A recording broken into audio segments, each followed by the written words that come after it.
Hey everybody, it's your girl Michelle with Girls Talk Real Talk. Cause guess what? When girls talk, just about anything can happen. So we haven't done this in a while, but today we are doing a live show. And the purpose of the live show is for the listening and the viewing audience to be able to ask questions, for them to be able to make comments, and we will air those live.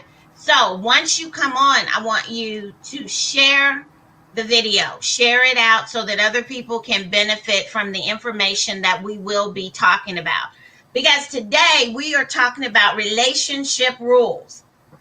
And we're going to put everything on the table and we're going to talk about the important things of healing after a loss, whether it's a bad breakup or whether it is the loss of a loved one, the necessity of healing and why that is important. So, guess who I have on with me today?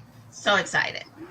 She hasn't been on with me in a while, but she is the Girls Talk Real Talk resident therapist. So I've got my girl, Shar'ron Mason, on with us today. Shar'ron, why don't you introduce yourself to our audience? Well, thank you, first of all, for having me back. Always wonderful when we come together. The discussions are so rich. So I'm happy to be here. But I am Shar'ron Mason. I am a licensed marriage and family therapist. And as you can see, when I come on here, I've got a smile on my face because I know we're going to get into some deep stuff. So in addition to being a licensed marriage and family therapist, I'm also an author. I'm a wife, I'm a mom, I'm a grandmother, and just love supporting people and creating the lives that they want. So happy to be here. Well, I am super excited that you are here with us today. And when I say super excited, I'm really super excited that you're here because I don't know about anyone else, but I think sometimes we fail to realize that there are rules that we need to follow.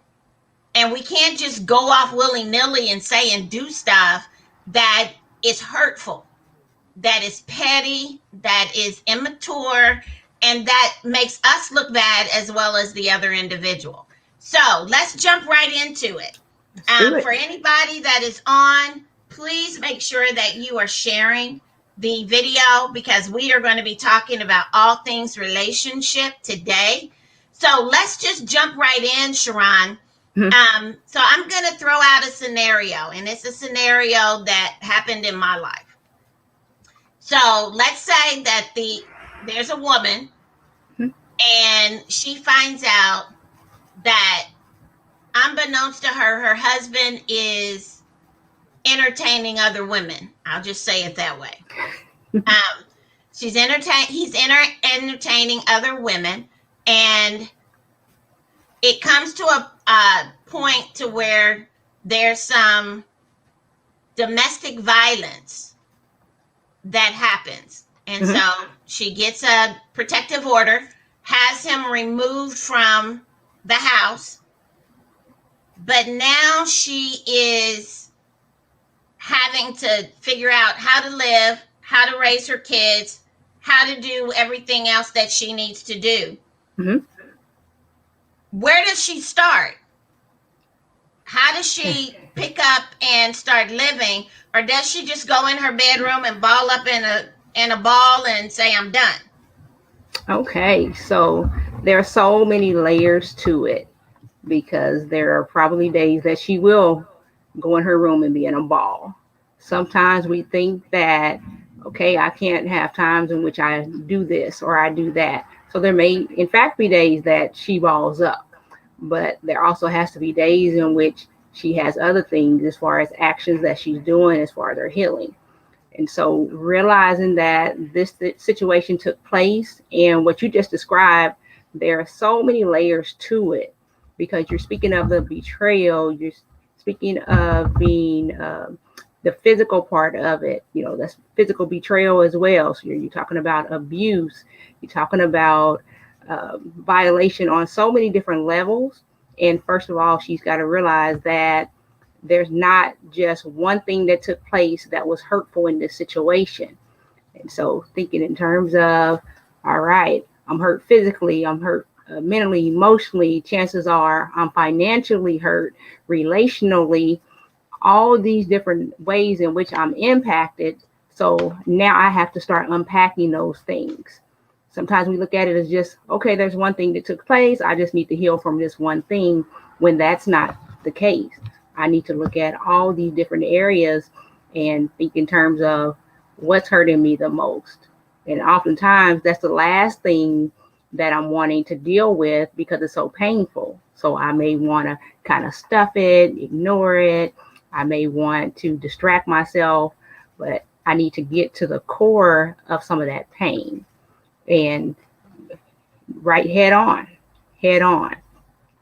Okay, so when you say jumping in there and starting dealing with the pain, Mm-hmm. before she can effectively deal with the pain, doesn't she have to start acknowledging the emotions that she's dealing with? Yeah, that's what I was saying. There's so many different aspects to it. So looking at all of those different aspects of you got the frustration, you've got the anger, you've got the sadness, you've got all these different things, the disappointment. Absolutely. Looking at all of those different ways in which my emotions have been impacted, and then getting to the core of what it is that I'm needing to do in order to heal. But it's not something that is just on one level. Yeah, I've got to address this on so many different levels, and just acknowledging that this may not be something that's so quick and easy. Oftentimes, I want this healing to take place right now, and not realizing that no, if it's something that has deeply hurt me, then it's going to take some deep work to get to the healing. Well, the healing part is important in the Mm-hmm. sense of what's coming next, what has the possibility of happening afterwards. But Yeah, while you're in the midst of that and while you're dealing with the emotions that yeah. have to be dealt with, we Mm-hmm. can't stuff them.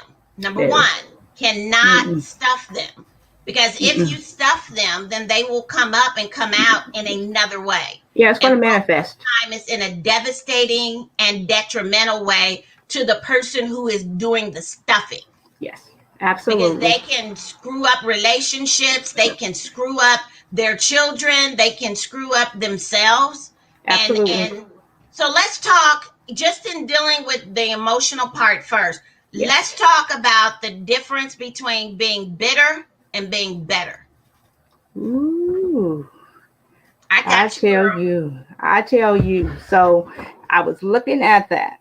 And so first I have to realize that there's probably a great reason that I'm bitter. I've got this anger, I've got this disappointment. When I put that anger and that disappointment together, here comes the bitterness. And so to recognize that it may be justified, it may be justified. However, once I acknowledge that, I've got to decide, do I want to get better? Sometimes I may feel power in that bitterness because I've got that anger, I've got that rage, and it can put me in a place where I'm feeling strong. Because when I start to feel the pain of it, it may sometimes make me feel more vulnerable or make me feel that I'm weak, when that's actually not the case as far as the weakness. Acknowledging what I'm experiencing, that's actually me tapping into the strength. But oftentimes we feel that if I'm vulnerable and I say that this hurt me or that I'm sad that I'm experiencing this, then that means I'm a punk, or that means that I'm not strong enough. So it's really looking at it as for what it is. No, I'm being strong because I'm willing to get to some of those more sensitive emotions and to acknowledge the fact that that hurt. And so when I do that, it sets me up to be in a better place so I can work out of that place of being bitter. But I've got to decide that I don't want to hold on to it. But sometimes if I fear that I'm going to go back to that place or that I'm going to be hurt again, then I may say I want to hold on to it out of protection. And if I'm holding on to it, chances are it's going to have an opportunity to kind of replay itself in some ways, because I'm going to draw to me, chances are, situations that are really similar, rather than I've healed through it and now I can protect myself in ways to where I'm not drawing those things unto myself. So, oh goodness, it's really deep. I think that that's important for us to go back for a second because Mm-hmm. I know the scenario that I gave was my scenario, Uh-huh. and I'm transparent in my life. Um, but one of the things that I think that we really need to look at, because you have to intentionally make the decision to heal. You Yes. have to intentionally decide, I'm not going to become bitter, but I want a better life. I don't want Yeah. these relationships to be the only relationships that I have in life. Mm-hmm. And so understanding that, so now I am thereby taking responsibility for my healing. If Yes. I say, okay, I'm hurt. And Yes. let's dispel something before we go there. Why is it that black women are always expected to take the high road, to be the bigger person, and to let stuff go? Oh, goodness. Yeah. So what you're speaking to is, in some way, it's a stigma, because as a black woman, sometimes people say that you're already seen as an angry black woman, or you're seen as a person that should be able to carry this. You should be able to kind of put these things to the side and put everybody needs above your own. You should be able to. And so I'm not given an opportunity to be a human in some senses, because I have to operate in a way in which I'm superwoman, which means my emotions don't carry the weight of other people's emotions. Or, like I said, I should be able to take so much on. And that is not the case. We're all human, and we should have the opportunity to be able to work through and process things and not be put in a position to where I have to be the so-called bigger person in a sense. So not to mean that we're to get into situations and operate in ways that are detrimental to ourselves and to others. However, we shouldn't be placed in a position to where I should do these things and no one else should. And so a lot of that is the stigma of strong black woman, and you can't let it be seen or known that you're hurt. You gotta just kind of stuff these things, or you have to ignore these things. You have to deny these things. And oftentimes it's going to manifest, and it's probably going to be physical illness. It's like, why do I have all these unexplained aches and pains? Because it's manifesting. Why am I experiencing this depression, this anxiety? It's manifesting. And so I have to be able to acknowledge and have the same opportunity that everyone else is afforded, rather than you need to be the person that does these things, as far as you just take it, and you just turn the other way. Now, we all know about the spiritual piece of how, we're told to kind of turn the other cheek. However, I also have to be mindful that not to just put myself in positions to where I can be abused. Oh goodness, no, it's not okay. It's not okay to be walked on. It's not okay to be, kicked and stomped on and abused and used. No, that's absolutely not okay. So I have to do things to protect myself and not have to take all this on myself. But part of it's stigma. Okay, so I want to say this to the listening and the watching audience. If you have questions, please put them in the comments. We will answer the questions live. We will show comments live. Mm-hmm. So if you have questions or comments, please put them in the comment section, and we'll make sure that we get to those, because I am monitoring those. Good. So I want to jump into this. So we've talked about relationship in that regard, where there was hurt, Yeah. major hurt, that was someone else doing something that created a hurtful experience for another individual. So, what about my significant other, my love of my life, my partner of whatever many years, ups and dies unexpectedly? Whew. All right. So How I am I am supposed to encountering deal with more. that? Okay. So I think in terms of, in this day and time, of course, we all know what's going on with COVID. However, even aside from COVID, you have so many people who are experiencing those types of losses, and it's not necessarily just partners who are up in age, that are elderly. You've got young people who are, who are passing away. You've got people who are middle age as well. And so just to realize that there's a lot that takes place in the passing of this individual. And so you're looking at just kind of your hopes and your dreams that you had within this person, within this relationship. So I have to grieve so many different things. I have to grieve this person's physical presence. I have to grieve the friendship. So all aspects of the relationship. Of course, you still got memories and everything, but there's all these other things in which I have to give myself space to be able to grieve and process and realize that there's not necessarily a time limit to it, but give myself that space. I'm finding that with even jobs. Oftentimes it's you get X number of days and you get back in here and you start back fulfilling this role, not realizing that you've got people who have sometimes losses. So like you said, the spouse, that's a huge loss. You've got people, it could be a spouse, it could be children, it could be their own health. So all these different layers of things that take place, losses, and now I have to give myself space and time to be able to work through, process, and realize that it's not necessarily going to look like the same process that someone else went through. There's no textbook on grieving, even though you've got things out there. But the reality is, because we are individuals, we all have different ways of being able to deal with these things, and we have to give ourselves that space, permission to do that. Okay. So I wanna stay within that realm, because I believe that this speaks to that as well. But once again, anyone that has questions or comments, please put them in the comment section, and we will make sure that questions are answered live, and that we also will share your comments with our viewing and our listening audience. So I know when we're dealing with the different stages of grief, Yeah. how does the various stages, the 5 or 6 stages of grief that most therapists talk about, how do those stages of grief play into both scenarios that I've thrown into the mix? Okay. So, of course, like you said, most therapists, they're going to go into it. They're going to talk about, like you said, the 5 stages. We're going to talk about the 7 stages.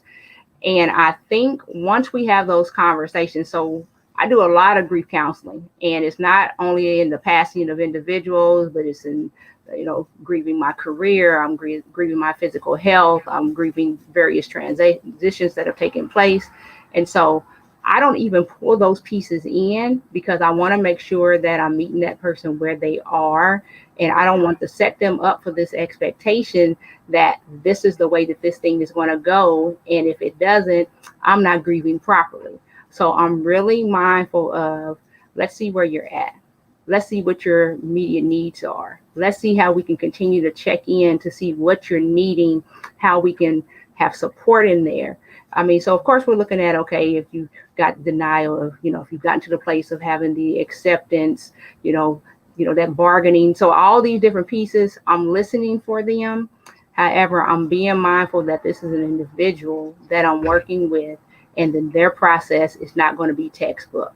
And so I'm really mindful of that, because once you start to name those off, that person is like, okay, no, I'm here and I'm not there. And am I not doing this correctly? And there is no correct way of doing this.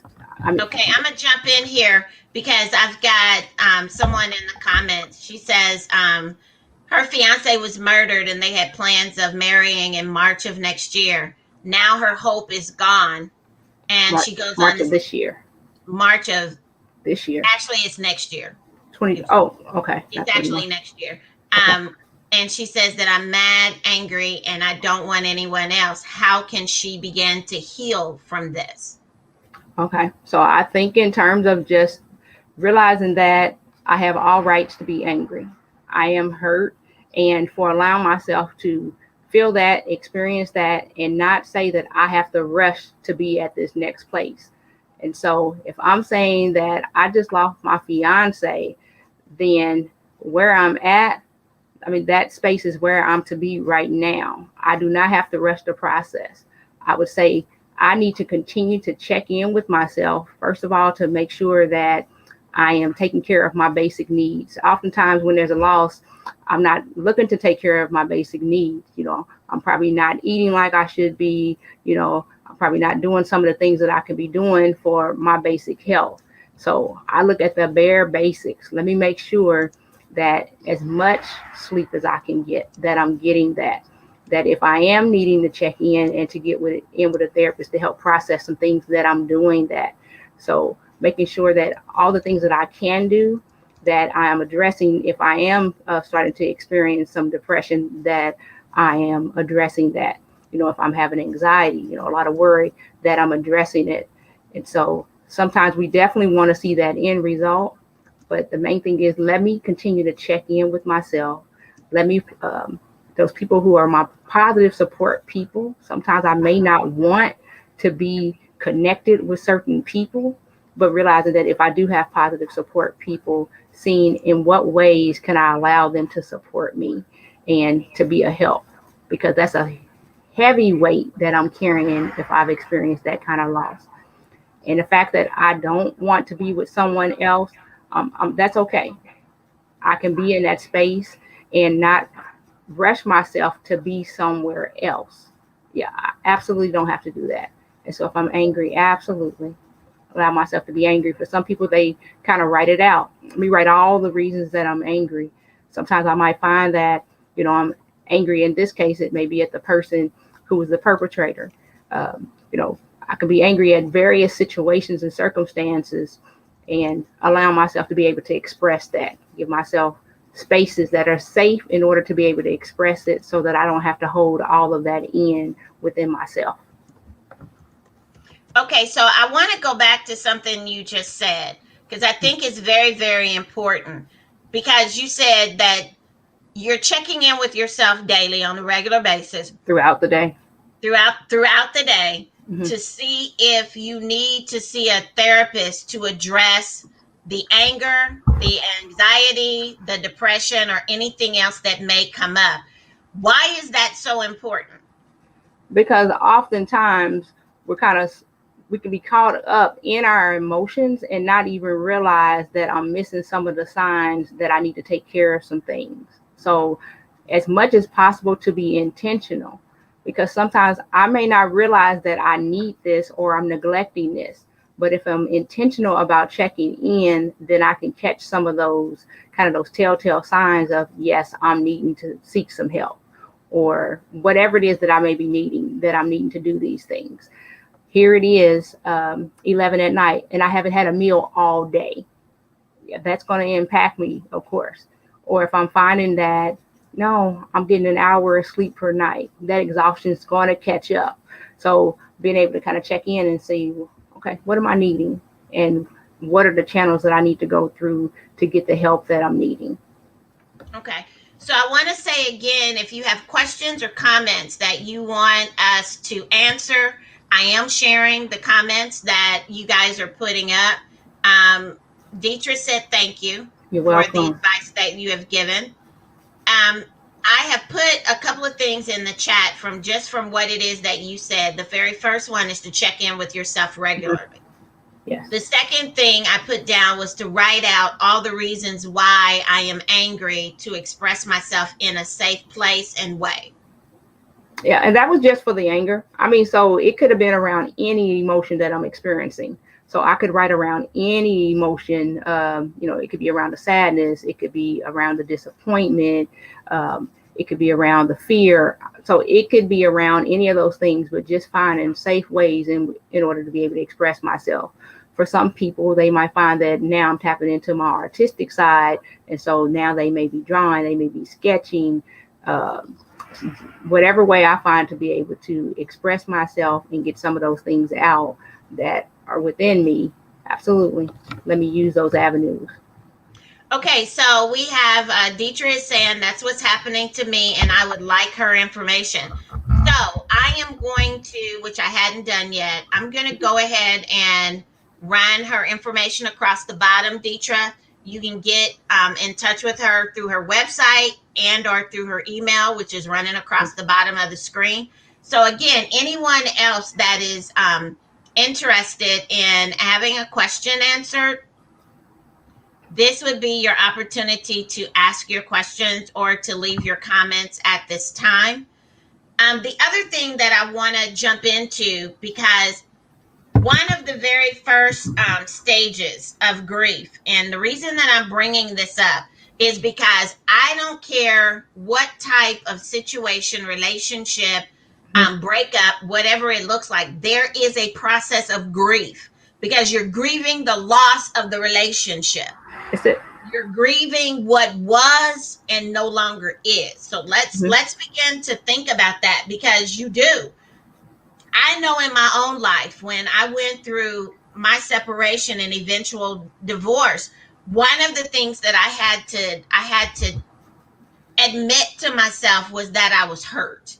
Oh, absolutely. After I admitted to myself that I was hurt, then I was angry. How important is it when you acknowledge that you're angry that you don't go after revenge? Okay, so when you say, okay, so I've had this conversation numerous times, probably more.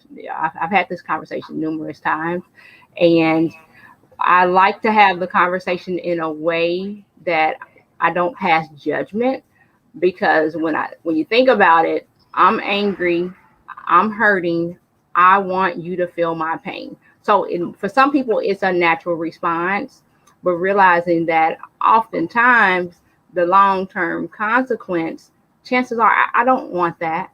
And so I am kind of out of my emotions, making decisions. And in certain spaces, I have to be mindful of not doing that, not to make decisions out of these emotions, because I am hurt.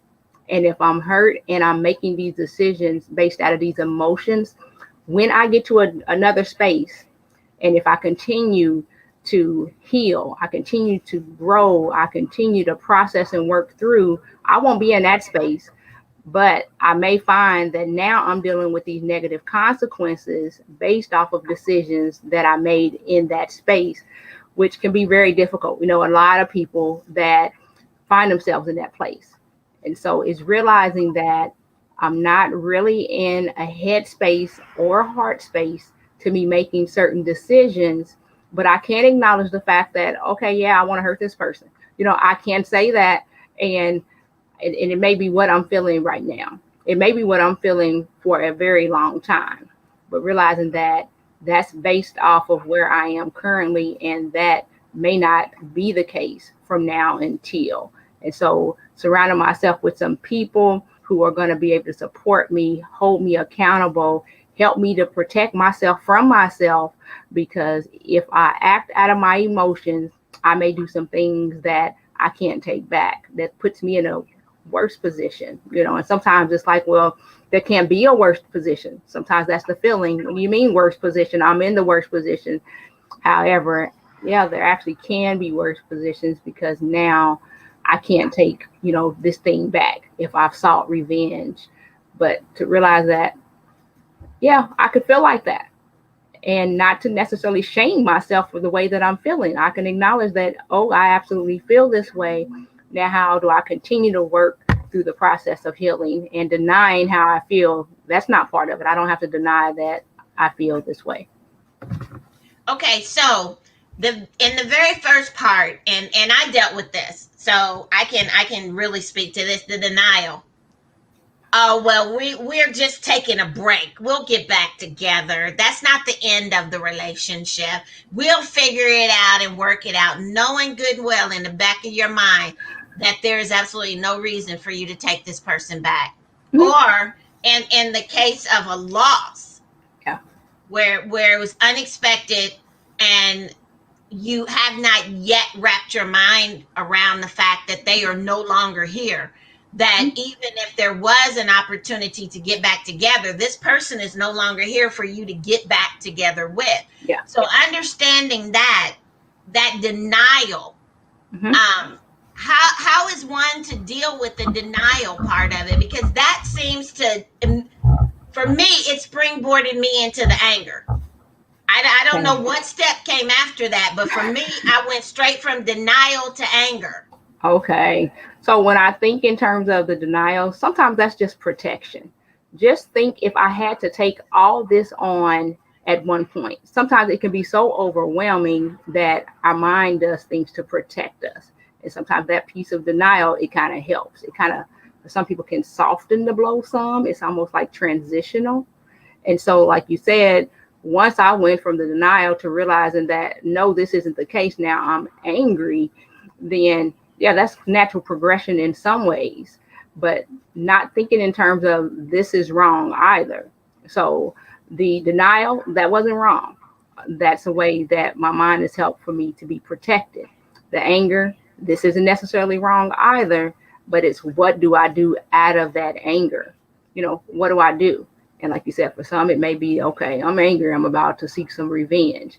Or it may be that I'm angry, so I'm going to draw into myself. Some ways I might find that I'm internally, disrupting, my whole internal process, or it may be that externally, there's going to be some disruption. So different things can take place. But if I don't put a value on it as this is right and this is wrong, then I'm going to be in a better space. Now, what I do as far as acting out on these things is a different thing, but feeling these emotions, I'm at this place now. I'm not sure how I got there. Oftentimes, I want to know what's taking place. I want to be able to track. I want to know what took place from here to here. And oftentimes, there's nothing that tells you that I'm moving from this stage to that, other than, okay, now I've got a little bit more peace. Or at this point, I'm not holding on to this the way that I was. Or now I'm starting to see these positive memories in this, in this sense, possibly, rather than everything being how horrific things were. Or it may be, okay, now I see not necessarily the passing, but the fact that I'm no longer with this individual, that there were other telltale signs as well. So many things can take place, but am I giving myself space for that? Or am I telling myself, we broke up 2 weeks ago, I need to be good today? That is really not realistic. I would ask, how into this person was I? How deep was this relationship? What was that? If in 2 weeks I'm fine, I've moved on. It's okay. Really? Tell me more about that. Look at your face. I'm having a hard time with that part because I know, anyone that knows me knows this past January I lost my brother to a cancer diagnosis. He lost his battle. Um and then I lost my eldest niece Mm-hmm. a month later. She died of natural causes, unexpected, Yeah. was here today, gone today. So even in that, Mm-hmm. I have to admit there are times when a memory will pop up on Facebook and it'll send me backwards. Yeah. But I have to process those emotions. I can't run from them. Mm-hmm. I have to process them or they'll overtake me. So we have another comment by Lisa. So it's kind of long. She says, I've been through much injustice myself. My trigger for PTSD is around injustice, and I've just experienced it for about a month. I had to lessen my stress level and take care of myself. Mm-hmm. It was in a flight or fight experience. How do I keep in check with my emotions while working and reaching my dreams? Okay. That's a really good question. No, that's a great question. So I think in terms of, she's speaking to the busyness. So just because I'm in this space that can be a hard place, it can be a dark place, it can be a place that I absolutely don't want to be in this space, I still have all these other things in which I have responsibilities. I've got things that I have to do. And so it doesn't necessarily give me space to just be tending to my emotions, because it's like, okay, no, I want to take the next year off to be able to just tend to my emotions. But oftentimes life doesn't afford us that. And so it's finding opportunities to be able to check in. So that may be, okay, while I take my lunch, I'm just checking in. I'm just checking in. And it's not that basic check-in of, hey, how you doing? Oh, I'm fine. And, it's one of those things that we tend to find ourselves, oh, I'm just fine. Just like if a person was to ask. And so when I'm checking in with myself, let me be honest.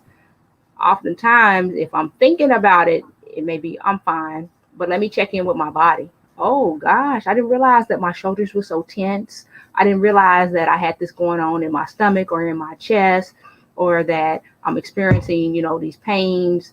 So sometimes I need to just check in with my body so it can give me those indicators of where I'm at. And okay, I'm at lunch, and I found that I have recognized that something is off that I need to address. So I have to find ways of being able to set that aside, because it doesn't mean that now I can leave work. I can't just necessarily leave work because I've got this thing to address.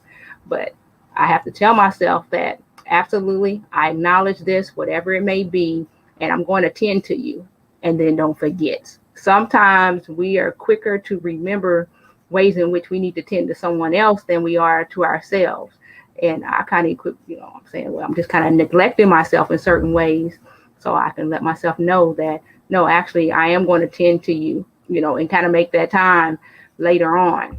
Okay. If this may be the day that I may not get with the girlfriends or whatever it is that I was going to do, it may be time that I'm needing to do some of this internal stuff for myself. And so kind of checking in with myself, not saying that this has to be an all day thing, but let me check in. Let me see how I'm doing, and being aware, like she's speaking of triggers. Let me be aware of my triggers and then think in terms of, how do I address that? How do I address it? Like she's speaking of the injustice. And like she said, if I've experienced so much of this, in the course of my life, then I'm going to be sensitive to it in certain ways.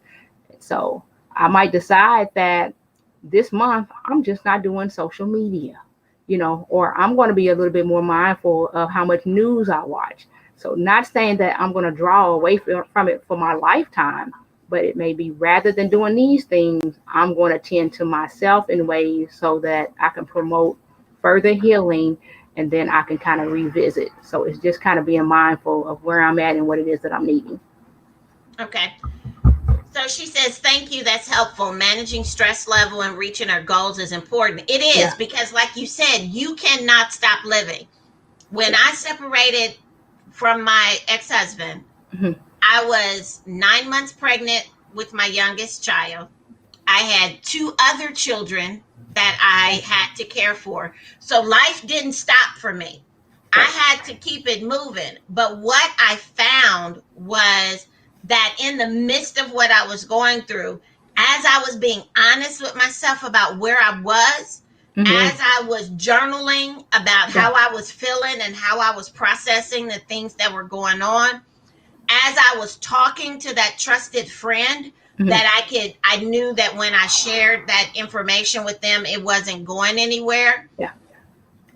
All of that matters. I shared in the comments that emotional, where's it at?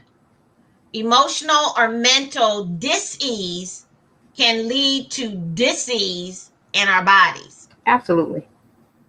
And I Absolutely. think people need to understand that when you stress out, when you don't deal with your emotions and you try to stuff it, it turns into stress. And it's stress that we internalize. And then it begins to present itself as health issues. Yes. You start having pains in your chest. You run the risk of having a stroke depending on how stressed out you actually may be. So we have to really do what you said, check in with ourselves, Yeah. see where we are, see if we are allowing ourselves to get to a place that we're so stressed out that now I'm sick. Yeah. Now I got the vaccine for the virus. Everything seemed to be going well, and now I'm sick. I don't have the virus, but I'm sick. I Mhm. can't hardly breathe, only because it's the stress that you And had not dealt with, and so that emotional and mental dis-ease created a disease within our bodies. yeah. So I want to go back, Can I and touch I on? I want want to make to. sure I touch on that too. Okay, go ahead. Yeah. So even as you're speaking about just kind of these different things that are manifesting because I'm not addressing my emotions, I find that if I don't allow myself to get the rest that I need, if I'm not taking care of myself in certain ways, if I feel that, oh, if you're not physically ill, you can't take time off, you can't tend to these things. Sometimes what will take place is now I'm sick and it's making me have to slow down. And so it's how do I take care of myself in the ways in which I need to so that my body doesn't make me or my mind doesn't make me.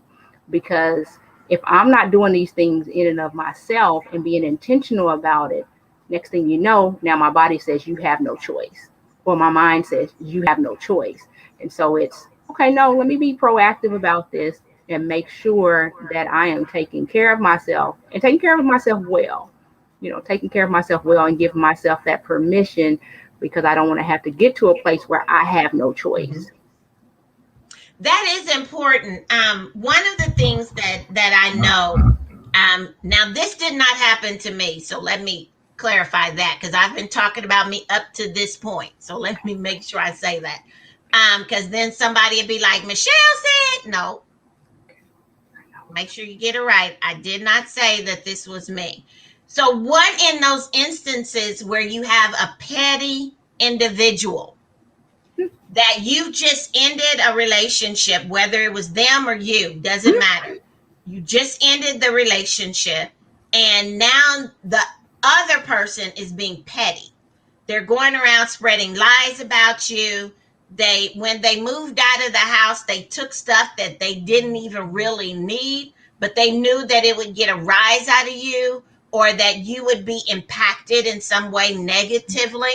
How do you deal with the pettiness that some individuals resort to at the end of a relationship? Okay. So I think in terms of those things that are inside my control and those things that are outside of my control. I put like a post online today about that. So we've got these things that are not within our control. And even though it's not within my control, this impacts me. And so as you're speaking to, you're talking about the pettiness of it. So what can I do? I can't follow behind this person and try to kind of make my name not so blighted, make it to where person sees me in this light because all these rumors have been put out there. These things have been spread. Because even if I attempt to, you've got people who, oh, I want to believe that anyway.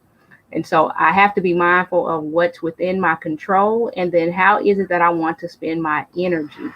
And so if I'm trying to tit for tat everything this person does, then it's going to be a problem, because I'm not going to be able to spend my energy on what I'm needing to do, which is, put it towards my healing, put it towards my growth, put it towards whatever it is that I'm needing to do for myself, possibly for my children, for my family.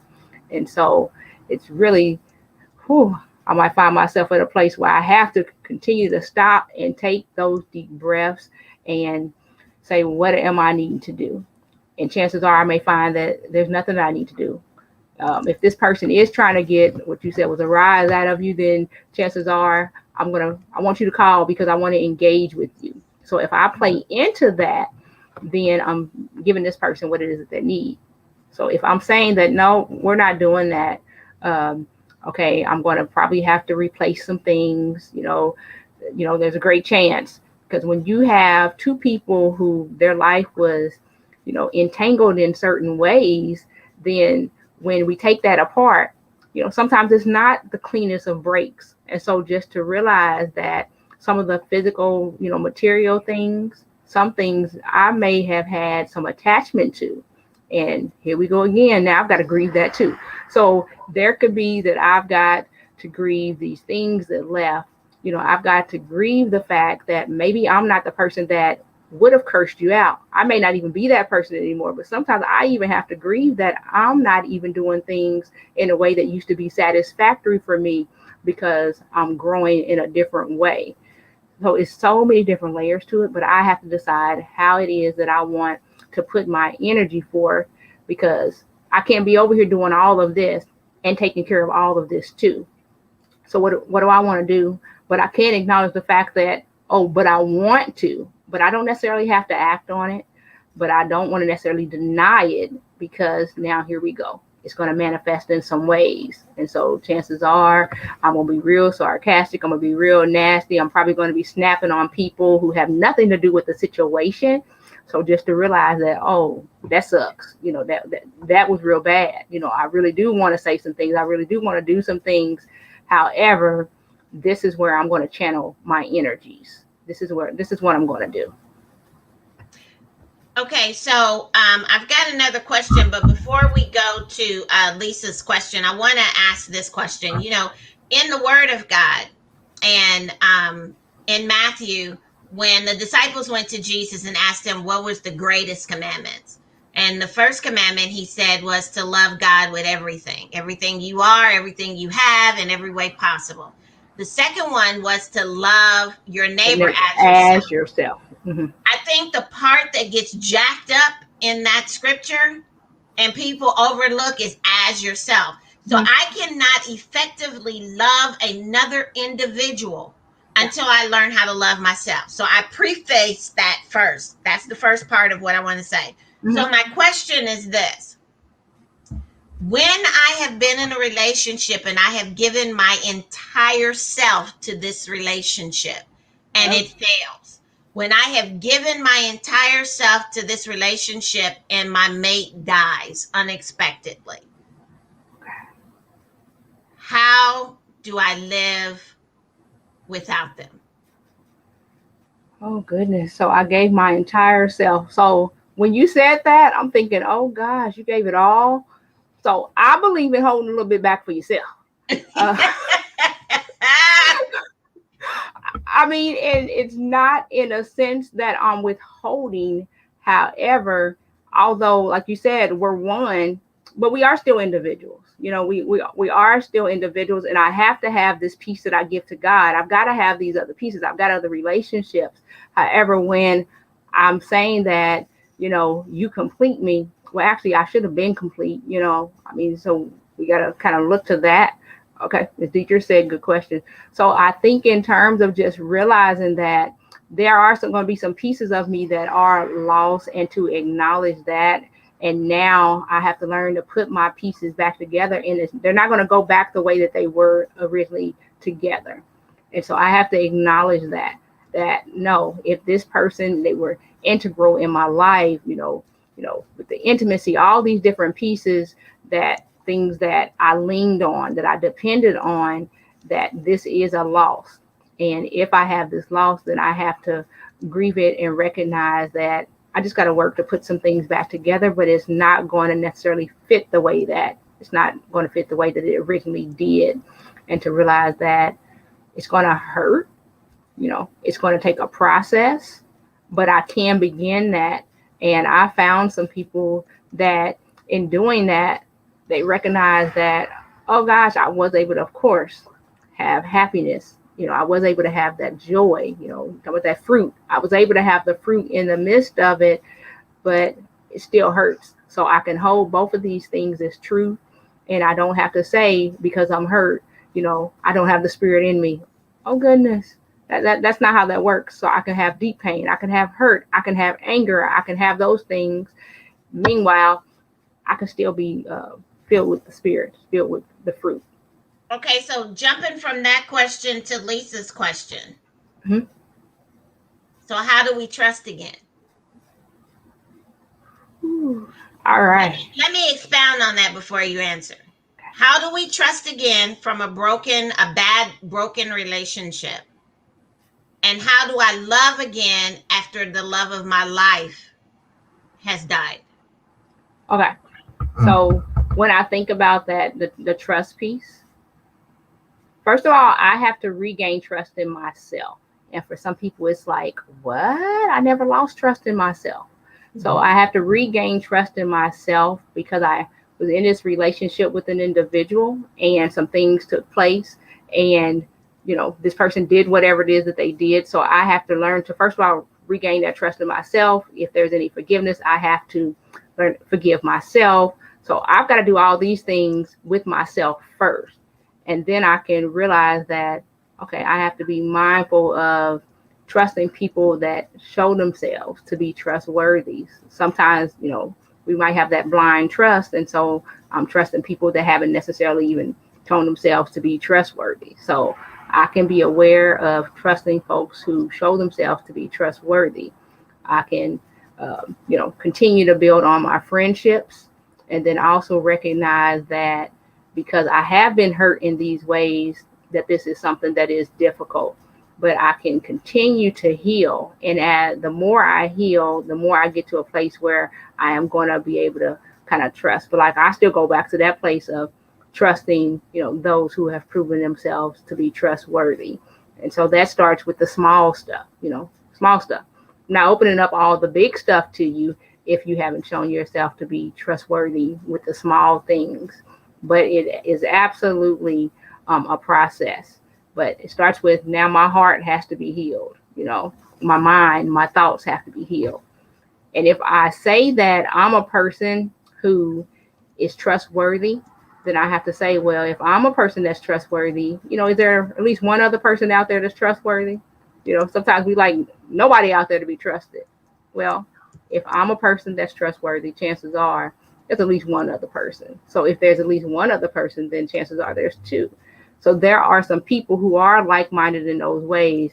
And I just have to find my people, because realizing that everybody isn't, and everyone isn't necessarily trustworthy. So I don't have to just open myself up and trust anyone and everyone.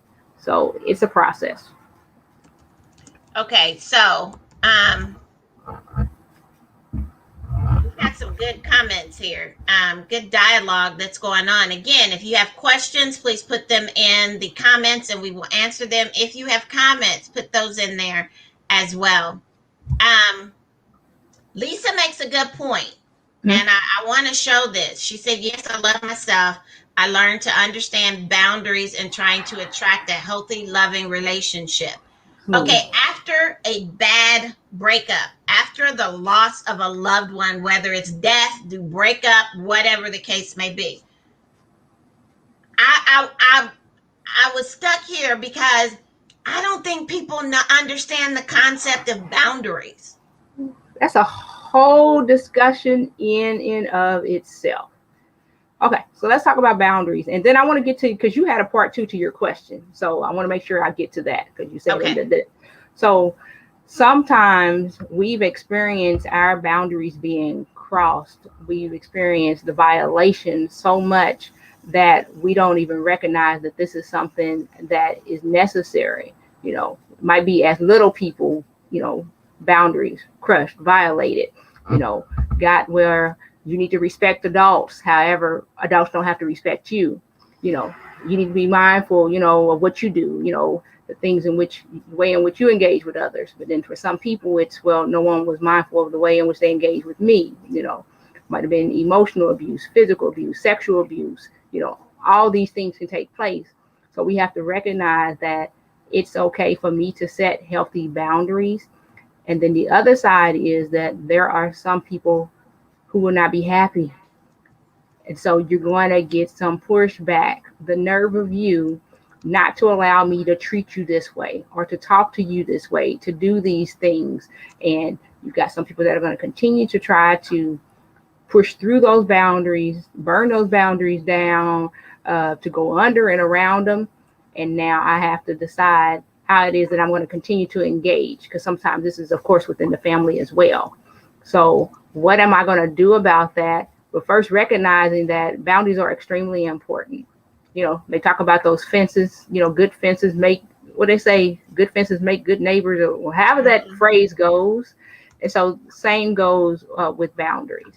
And so that means that, I don't necessarily just allow you to talk to me these ways. I don't allow you just to put your hands on me, and all these different things that can take place if I don't have boundaries. But it's extremely important, but sometimes it can be difficult because I might want to be liked. I may not like conflict. It may be a person that's out to take advantage of you in certain ways, or I want to put my stuff off on you. And so I don't have to do the stuff because I'm going to put my things off on you. And so enforcing boundaries, realizing that some people will not like it. Yeah. Okay, so jumping back to the second part of my question, because Deetra made a comment. She said, yes, good question. After the love of my life has died, he was God sent to me. Now he's gone. I don't think I can ever love this way again because he was God sent. Okay, dealing with that second part of that question, how do we deal with that? Okay, yeah. So it's thinking in terms of, how do I love again? So it's almost looking at it in terms of not comparing, because it's not going to be the same when or if. Now, you've got some people who decide that I'm not getting into another relationship. You've got some people, and that's the case. And then you've got some people, as time goes on, they find themselves at a place where, I can get into another relationship, but being mindful that it's not going to be what you have with that other person. There are definitely going to be things that are different because this is another individual. And now looking to see what it is that I'm wanting or needing within a relationship. And that comparing part, for some people, make it extremely difficult because, I had this with this person. It's not you. It can't be you. And so we have to be mindful of making sure that we're at a certain place in our healing process before allowing ourselves to enter into relationships, because we can hurt other people, because this person may say that absolutely I want a relationship with you, but we can be hurting other people, and then we can be hurting ourselves as well. And so kind of thinking in terms of, I don't even have to consider necessarily being in another relationship. It may be that I'm just not there, which doesn't mean that I won't be there, but I'm just not there right now. Let me continue to grow. Let me continue to give myself space to make sure that I'm getting to the healthiest place as possible, because this is something that was detrimental. And I'm not going to heal overnight. But it's not going to be that same person. It's not. There could be things that are similar, but I have to also be mindful of comparing, because if I say that this was the best, well, the next, I'm going to look at that probably like, well, okay, it's not really the best, but it could be something different, and it could still be something great, but I have to be mindful of comparing. And if I find myself at a place where I am comparing in certain ways, which is kind of natural, then I have to take a step back and think in terms of where am I at in my healing process. Okay. So I like the way that you said take a step back and think about where you are in that healing process. I know for me, it was from the time that me and my ex-husband separated. Um from the time we separated to when we actually divorced to when I started dating again was 10 years. And most people was like, "Dang, Michelle, what was wrong with you?" I had dealt with such emotional and mental abuse that I had to give myself time to heal. Plus, I was raising children. Yes. So I'm trying to be mama to kids. You know, you have family responsibilities that don't involve kids, but my mother is still living, and we had Yes. those responsibilities. And so there were other things that were going on in my life at the time, but I made a promise to myself. Mm-hmm. I said, if I ever am dating or in a relationship with anyone else, Mm-hmm. and I notice in them the same attributes that I saw in my ex-husband, I'm ending the relationship immediately. I'm not making excuses. I'm paying attention to the red flags. I'm giving myself permission to walk away. Okay. That's exactly what I did. The young man that I was dating started exhibiting mild, very mild cases of what I saw in my ex-husband. And I was like, nope, I didn't pay attention to the red flags then, but I'm paying attention to them now. And I said, I'm ending it. And he started stalking me for 6 months. Oh gosh. Okay. So. So when you've gone through the process of healing, Mm-hmm. or let's just go back. We still in the process of healing. Absolutely. You have ended this relationship because it's not good for you, and the individual starts stalking you. How do you deal with that? Because that's another layer on top of the reasons why you ended the relationship in the first place. Okay. So at this point, you're getting into some legal stuff. Now, Yeah, Michelle. Lord. Okay. Okay. Yeah. So here's the thing. There is unfortunately so much that's taken place with individuals who have attempted to end relationships, and the other individual didn't let it happen like that. And so sometimes we say, why did this person stay in this situation so long? Why did they stay within this abusive situation, not realizing that there's sometimes aspects that you don't see, and sometimes a person's not letting you go so easily. And so then you have to continue to do the things to protect yourself, protect your family, and go about it the way that you have to do it. And sometimes even with the legal aspect of it, some people go around that, and then you still have things that take place. And so when you speak to, here I am seeing these things that are red flags, I would look at it as, this is a red flag, period. Now, this is something that the ex, exhibited. But if this is something for me that is one of those no-goes, this is not something that I'm okay with in a relationship, then, okay, let me acknowledge this. And like you said earlier on, because as I let time continue to move, chances are these things may not necessarily change.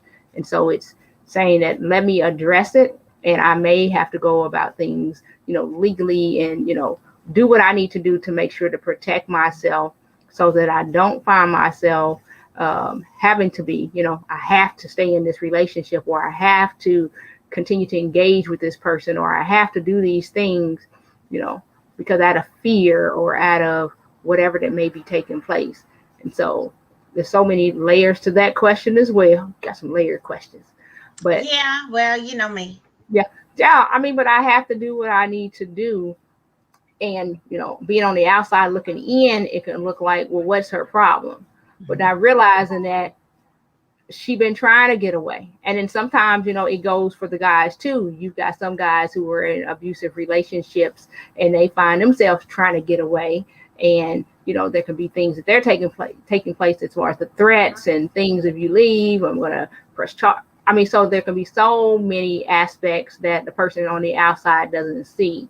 But let me make sure that I'm safe, make sure that I'm protecting myself, making sure that I'm doing all those things, whether it be documenting, making sure that my support people, doing the things that I need to do to make sure that that I'm okay. Okay, so Lisa asked a very good question. I don't have the answer to that question. Oh, goodness. Okay, so I am curious, the right kind of man. Okay, I think the question is, after you've experienced the wrong, okay, how can you attract, first, how can you identify what the right kind of man is, and how do you attract them? All right. So I think in terms of, because I'm all about, let me work on me first. Because when I'm in my healthiest space, I'm going to be able to attract more healthy people. Let me put it that way. However, when I'm in a place of being broken, oftentimes, this person is coming to fill these different spaces. And so let me be as healthy as possible so that I can see certain things and I'm not just operating out of my brokenness. I'm not operating out of my hurt, operating out of my pain. So that's part of it. And then the other thing is to realize that for whatever reasons, there may be these what we call types. I may have what has become a type for me. And this may be what seems to be attractive to me. This may be, what I'm drawn to. But I may have to realize that, okay, within this type, that I got to get out of that to an extent and look at, with my values, what it is that I'm wanting. How do I find a person that has these things and break away from what we call that type? Sometimes we put all these physical attributes and you got to have this, and this, and not realizing that, of course, you still want to be attracted to the individual, but sometimes we give more weight to that than we are to that internal. Okay. I like that. Lisa. What Lisa say? Girl, Lisa funny. Lisa said, I think a relationship Facebook private site would be great. Well, you have to do it, Lisa. Ooh, that's responsibility. I wouldn't take that on. Oh, good. I mean, and so here's the thing. I'm going to throw this up here. So when I think in terms of how sometimes people are going to send their representative, and so just to be mindful that what I see right here may not be what it is. And so finding ways to be able to engage with folks in ways that I can see more of who you truly are. Because on the site, I can just show you who I believe you want me to be. I can portray some things that aren't necessarily the truth. And so just finding ways of, let me see, how do I learn what it is that's your true nature? What are your values? How those things come together. And sometimes it may be, okay, I got to see the folks that you hanging out with, not that you just going to be like your family in certain ways, but in certain ways, okay, let me see your family. So let me engage with you in certain ways so that I can know more about you and so that I can get to the core of who it is that is right here. Okay, so I wanna step back for a second, because I think it's important for us to be able to really look at this in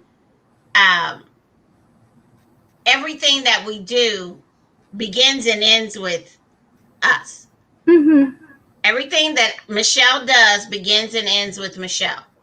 So Michelle determines what I'm going to allow to happen into my life and what I'm not going to allow to happen in my life. Sometimes things get past us, and it happens all the time. Oh, yeah. But when we become aware of it, then now we are responsible to make sure that we protect ourselves in the process. And so understanding that, I have to not blame everybody else and everything else for the condition that I find myself in, but to pull myself up by the bootstraps. And if this is not how I want to live my life, then do something about it. Yeah. I can't just wallow in what happened. I have to take responsibility and step into my own personal healing, Mm-hmm. because the saying is true. And I fought with this saying for a long time. Hurt people hurt people. However, Okay. I'm glad you threw that however, because I was going to jump in there, Michelle. I was jumping in there. however, you make the choice to be hurt, and thereby making the choice to live and operate up under that hurt experience that you had, you are carrying that baggage around. So then every other person that you encounter that does anything remotely close to what you went through, they now are responsible for everything that the other person did to you. So now you've taken the baggage off of yourself, and you've backed like a baggage handler at the airport. You've thrown it on to somebody else. And so now they have to deal with your hurt. And I don't think that if we honestly looked at it for what it really is, I don't think that's something we really want to do. Right. Absolutely. Absolutely. Yeah. But part of it is acknowledging the degree to which I experience this hurt, this pain. And sometimes it's, well, I'm hurt, but I'm okay. It's like, oh, goodness, no, to be able to really acknowledge the degree. And now I need to heal to that degree and maybe a little bit more, So I need to make sure that the degree of that pain, that my healing, that it meets that, it matches that, rather than I was hurting this much, but then, I got this much hurt and it's kind of healing. No, it doesn't work like that. I've got to make sure that it makes sense. Okay, we've got another question, and this one's a good one. It's a doozy. You ready? Bring it. One more important question. I am getting some of my fiance's ashes that will be in my possession at all times. In the future, if I find someone else, how would this make that man feel, knowing that this other man's ashes has a prominent place in her home and in her heart? Yeah. So I think it's important to have the conversation. So of course I'm going to have these ashes, and it's important to have the conversation with this person, but I don't necessarily have to have that conversation, early on. I mean, I've got to decide at what point I share what information. Some people aren't even worthy of knowing that. So I've got to decide, but I think in terms of an individual realizing that, I had this partner, had a fiance, this person has passed away.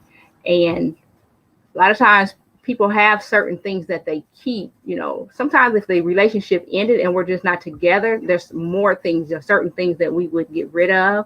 However, if I do still have kind of the ashes and certain things, you've got some people who may feel insecure in that, even though this person has passed on. And then I've got to kind of think in terms of, okay, what do I do with that? Because if you're insecure about a person who's passed on, I can imagine how you're going to feel about people who are right here in the flesh. And so it's kind of something to be aware of. Then you've got other people who are going to be aware that, no, there was relationships before me, and that in those relationships before me, that and I'll just say remnants, I want to be mindful of my words, but there are things that will remain. And so even if I didn't have the ashes, there could be still a part of my heart that, still misses this person in certain ways. And so it's being able to have the conversation. That's what I would say, because certain people are going to look at it certain ways. But I think of it in terms of, if a person had relationships before you guys got together, and here are children, for some people, it's like, okay, these children from other relationship, I don't want them around that much. That's something to be mindful of because these are my children and they're going to be around. And so it's being, okay, aware of this person in their mindset, because it may actually be a person that I can't have a healthy relationship with. But yeah, let's have these conversations and kind of see where you're at, because some people are going to be accepting and then some people will not be accepting. That's a really good point, Shar'ron. I think that a lot of times we don't take that into consideration. We don't, we know how we feel, and we know how the loss of a loved one or through a death or a broken relationship, we don't always know how to communicate it effectively so that other people don't feel threatened. Well, is my relationship with you going to be a three-person relationship? Are you going to constantly be putting me in comparison with this other person? Is all of your comments going to be, well, when so and so was alive, we did this, and when so and so was alive, we did that, and so used to tell me this every day? It is going back to those boundaries and going back to the opportunity for us to begin to look at what needs to be said, when it needs to be said, and then saying it in a way that is non-threatening to the other person. You're giving them information, you're not asking for their approval. Yeah. And I think that is key for us in every situation, to begin to realize that I'm sharing this information with you, but I'm not asking for your approval. I'm not Mm-hmm. even asking for your agreement. Because if it's a deal breaker for you, then I hate to say it this way, but you look good gone. I mean, but it comes back to you knowing what you need in your life. And I think it's not until we heal, Yeah. it's not until we give ourselves the time, the space, and the permission Permission. to heal, Absolutely. Mm-hmm. that we will begin to see the rest of it. Yeah. And I don't take it lightly when someone comes up to me and tells me, well, I lost somebody, or this was a bad breakup. And I've had my family members go through similar things. I've had it as far as the significant other cutting up furniture, Yeah. cutting up clothes, doing all of this crazy stuff. So how do you continue living? One day at a time, 1 minute Yeah. at a time, 1 hour at a time, 1 day at a time. Absolutely.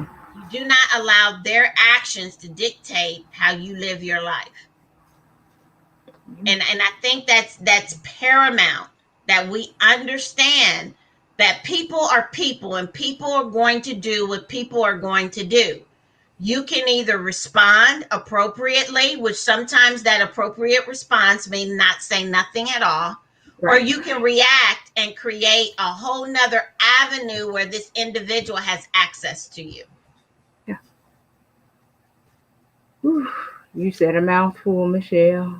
Yes, ma'am. Yeah, you said a mouthful. Absolutely. I just wanted to make sure that people understand that your healing is your responsibility. Yes, absolutely. Absolutely. And you may have had absolutely no role in the hurt and the pain. I mean, sometimes people, oh, you brought that on yourself. Now, there's some things I brought on myself. However, there are things that we no, absolutely didn't bring on yourself and had no control of. But meanwhile, what do I do with it? What do I do with it? Because if I don't want to stay in this place, then I have to be active in my healing. Sometimes it's not necessarily a passive thing. I've got to be active in it. So Lisa says, yep, your responsibility. For me, a loving relationship with some adventurous fun, and we both believe in God. She's setting her boundaries. She knows what it is that she's looking for. And I'm sure that there are things that are going to step up into play as well as you get out there. You just have to, I want to go back before I make that statement. Early on, we had talked about forgiveness. We didn't really get deep into it, You asked a question, and then we kind of moved on because we had some questions come up. I want to go back to the importance of self-forgiveness. Yeah. Because if I remember correctly what you said, you have to offer yourself some forgiveness. Oh, absolutely. Because you played an active role in whatever went on. And what I've said to people in the past is, That's not really what I said. That ain't I really what I know, but I paraphrase. That ain't really what I said, Michelle. No, that part where you have to forgive yourself. No, you have to forgive yourself, but it's not necessarily because you played that active role. No, that's what I said. Oh, I wanted to make sure. Okay, that's yours. Yeah, okay. No, that's what I said. Okay. Because that's one of the things that I had to learn for myself. Okay, I got you. Okay. I had to learn for myself that I played an active role in that relationship. Absolutely. Okay. And because I played an active role in the relationship, however it fell out, whatever it looked like, however it came about, how it ended was how it ended. Now, some aspect of me got caught up in the end of that relationship. Gotcha. And so now I have to offer that forgiveness to myself first. Yes, first. Before I can forgive anybody else. So I have to own my part of it. Okay, got you. Whether I was the reason it ended or not, I'm in this relationship with this other individual. And if we want to be honest, before we actually got hurt, we saw the warning signs. And I don't think we always want to acknowledge the warning signs, because I can sit back now and I can say, oh yeah, that was a warning sign and I didn't pay no attention. Red flag. Yeah, I saw it, but I didn't know what it was. But now that I have 2020 vision, because hindsight is 2020. Oh, absolutely. I can acknowledge it for what it is. So let's talk about, just for a couple of minutes, the importance of forgiving yourself, because you're the one that's got to live the rest of your life, and you don't want this to be something that holds you hostage for the rest of your life. Yeah. So when I think in terms of the forgiveness, I think about how, goodness, we've all done things where we've fallen short. And like I'm hearing you speak to, kind of ignoring things, letting things go, like you said, the warning signs, whatever the case may be. Sometimes we didn't set ourselves up in a way to where, let's say that we protected our hearts, we protected our minds, we protected our bodies, whatever the case may be. And so there's so many different layers, thinking in terms of what might I need to forgive myself for. And I'm human. So if I start with that element that I'm human and I've, kind of made some mistakes, then I can look in terms of even this other individual, that's a human too. And so I'll get to that in a second. But what might I need to forgive myself for? It may be that I didn't show up for myself enough. It may be that I put more into this situation that I should have. I was all consumed. And so it may be that I didn't invest like I should have into my relationship with God. I didn't invest in my relationship with self the way that I should have, or with some other important people. So it looks different for different people, but it's realizing that, okay, let me forgive myself for those things, because in that, then I can learn to retrust myself. And so when I get kind of back to where I am going to engage in another relationship, it's okay, I can trust myself to protect myself. And now I can enter into this situation with not a certainty that this isn't going to happen, but if it is, I can do what I need to do to protect myself. I'm going to show up for myself. I'm not going to abandon myself. I'm not going to neglect myself. I think that that's important, because when we step into forgiveness has to happen before love of self can live. Yeah. Because although love has the ability to cover a multitude of sins, it cannot freely exist in the realm in which you're inviting it into if forgiveness has not already cleared the room out. Yeah. Ooh, now you're talking about getting into the grace and all kinds of stuff Oh, you about to. yeah. We're not going there right now. I know, I know. So, but I think that we've covered a lot of ground. Oh goodness. And the questions, oh my gosh. I mean, real stuff. Real stuff. Real stuff. Well, I really want it because I did a play on words. I said relationship rules. Um, but a lot of time the rules that we have set up in our relationships are not good for us. Right? It leaves us vulnerable. Mm-hmm. And in some cases, it leaves us ran over on the side of the road like roadkill, trying to Mm. figure out how I'm gonna get back up and brush myself off and start living again. Yeah.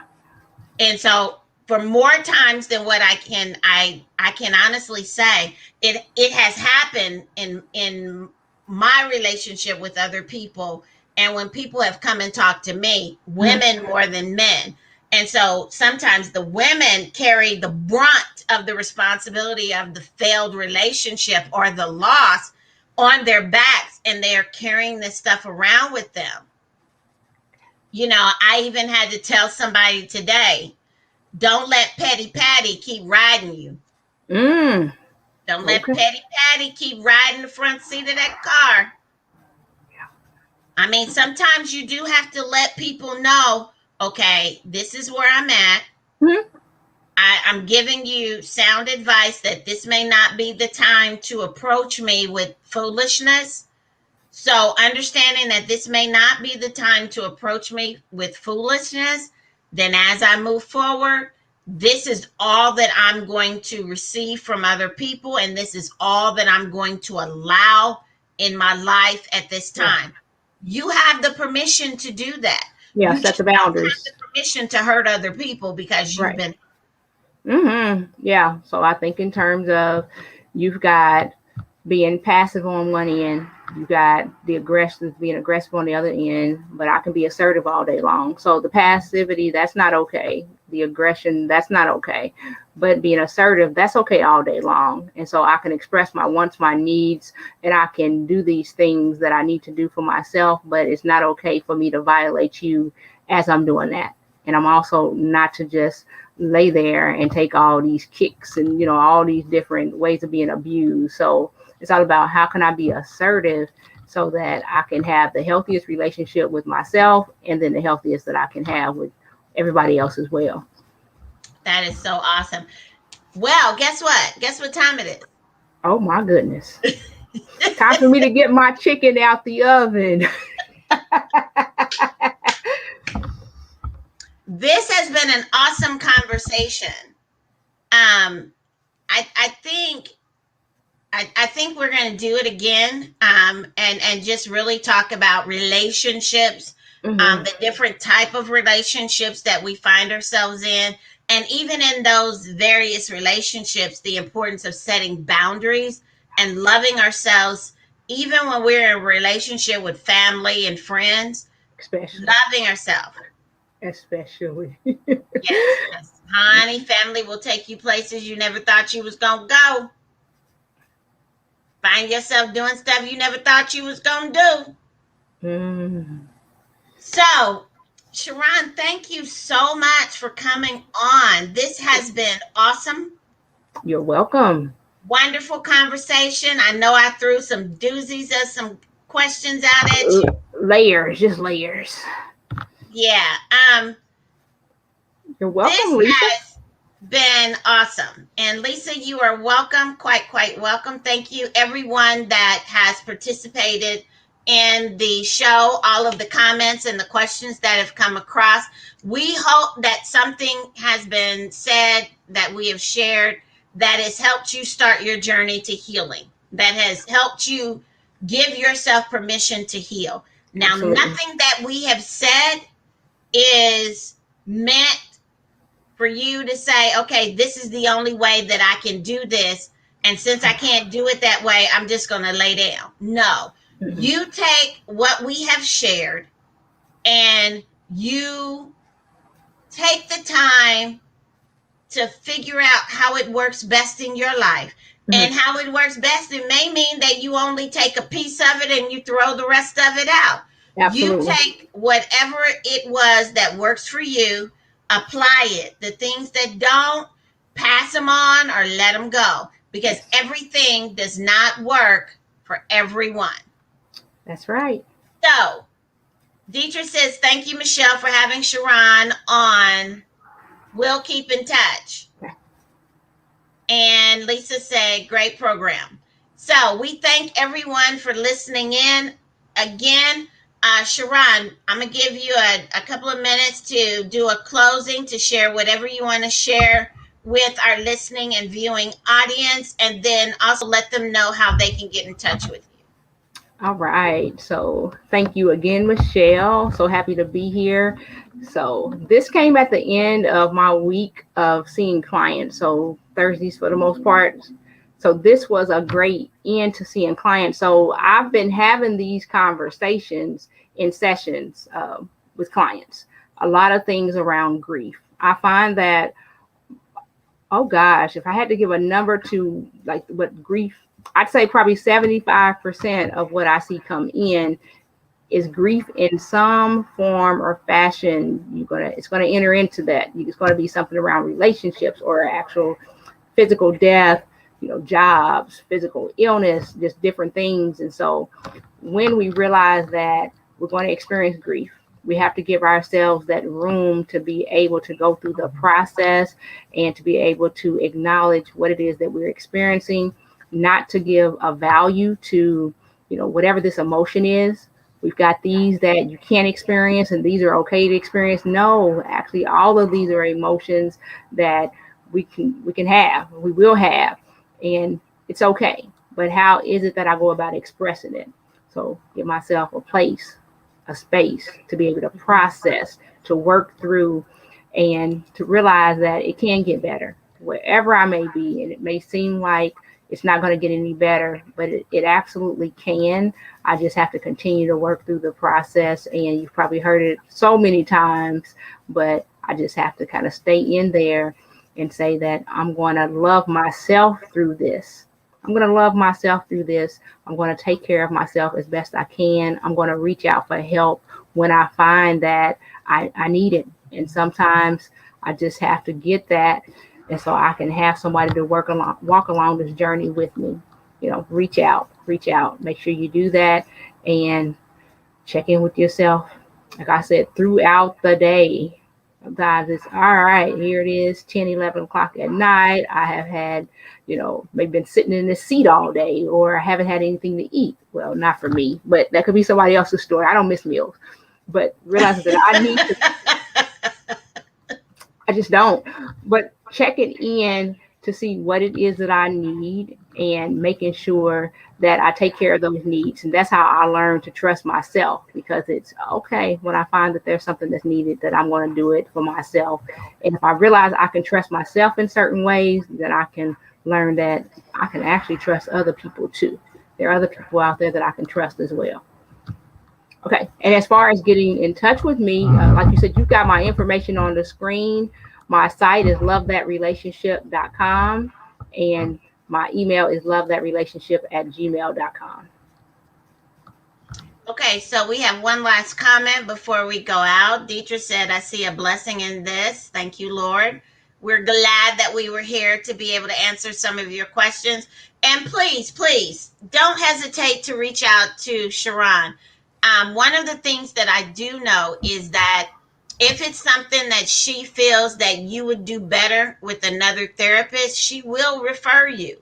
So don't hesitate to reach out to her and give her the opportunity to be able to help you go through your process.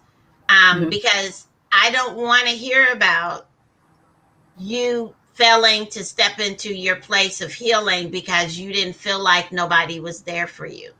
We're Mhm. giving you all the resources that you need. If Shar'ron's not the person you think you need, then especially if you're in the Indianapolis, Indiana area, especially if you're in Indiana, hit 211. And when I tell you, they will let you know of all of the resources available for counseling. There are so many telephone counseling services available now due to the pandemic. Find the one that works best for you and then work through your process. Mhm. I am a proponent for therapy. Let me tell you, I have a therapist. When I'm in need, I call her up and we'll start talking through stuff. In the African American community, it is not in the past been something that Black folks do. But let me tell you, I have yet to meet somebody who does not have a therapist.